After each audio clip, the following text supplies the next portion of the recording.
আসসালামু আলাইকুম ওয়া রাহমাতুল্লাহ। তালেবানের সাথে সংঘাতে জড়িয়ে আফগানিস্তান শাসনের পায়তারা করেছিল পাকিস্তানের শাহবাজ সরকার হাত মেলায় ইরান ও তাজিকিস্তানের সাথে। তবে এই পদক্ষেপই কাল হয়ে দাঁড়ালো পাকিস্তানের জন্য। টিটিপি হলো পাক সেনাদের জন্য এক মূর্তিমান আতঙ্কের নাম।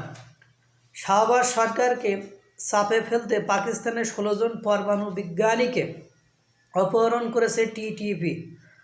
ঘটনার সত্যতা নিশ্চিত করতে সামাজিক যোগাযোগ মাধ্যম এক্সে প্রকাশ করা হয়েছে জিম্মিদের ভিডিওতে দেখা যায় জিম্মিরা তাদের উদ্ধার করার জন্য টিটিপি এর সকল দাবি দেওয়া মেনে নিতে শাহবাজ শরীফ সরকারকে অনুরোধ করেন। এক বিবৃতিতে টিটিপি জানিয়েছে বিজ্ঞানীদের ক্ষতি করার কোনো ইচ্ছা নেই। টিটিপি এর দীর্ঘদিনের দাবি দেওয়া পূরণ না হয় পাকিস্তান সরকারকে চাপ প্রয়োগ করার লক্ষ্যে এমন ঘটনা ঘটানো হয়েছে।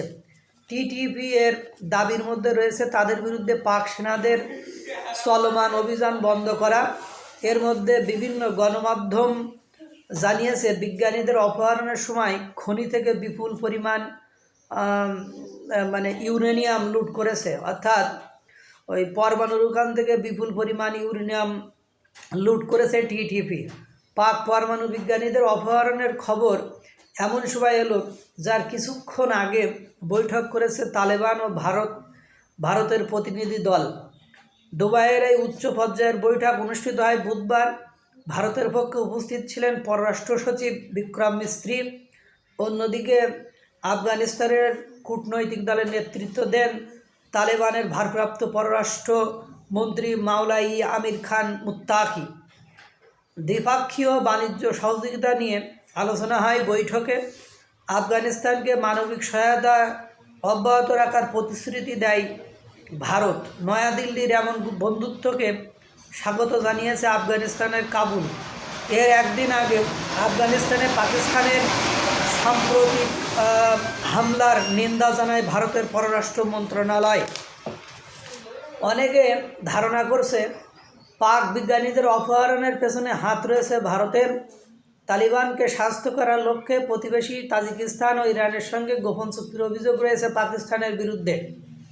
উল্টো দিকে পাকিস্তানকে সাহায্য করার জন্য এগিয়ে আসে টিটিপি ও বিএলএফ এর মতো সশস্ত্র বাহিনী। এমন সময় ভারতের এগিয়ে আসাকে ভারত পাকিস্তানের ছায়াযুদ্ধের সাথে তুলনা করছেন অনেক বিশ্লেষকরা। এখন ঘটনা হলো যে পাকিস্তানের সারা জীবনই একটু স্বাদ জাগে যে বিভিন্ন দেশ দখল করে তাদেরকে শাসন করে। একসময় তারা পূর্ব পাকিস্তানকে শাসন করেছে, এখন তাদের স্বাদ জাগছে আফগানিস্তান শাসন করবে। আফগানিস্তানে শাসন করা এতটা সহজ হবে না খোকা। তারপরে ওরা এত ভালো মানুষ যে ওদের দেশে নির্বাচিত সরকারকে, নির্বাচিত প্রধানমন্ত্রীকে ওরা জেলে রাখে।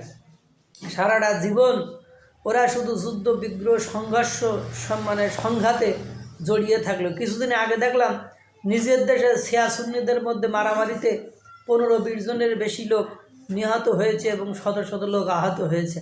আল্লাহ তাআলা আমাদেরকে ভালো রাখুক, সুস্থ রাখুক। আসসালামু আলাইকুম ওয়া রাহমাতুল্লাহ।